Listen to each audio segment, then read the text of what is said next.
Hello guys, welcome to my vlog. For today's vlog, ang ulam ko ay chicken adobo. Ako nagluto niyan. Oh, talagang ako nagluto niyan. Pero tingnan nyo guys, walang sabaw. Naubusan na yung sabaw. Yan na lang natira. Kaya pwede pa ulam pa maya siya guys. Medyo natuyo siya. Di ko nabantayan guys, natuyo na yung tuyo. Kaya yan siya, nagmantika. Ayan po. Tsaka nilagyan ko ng paminta siya.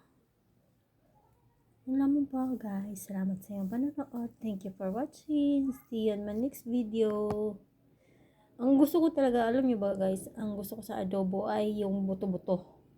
Kasi na mahilig dyan sa buto-buto. Hindi ko masyadong kumakain ng mga mabalat.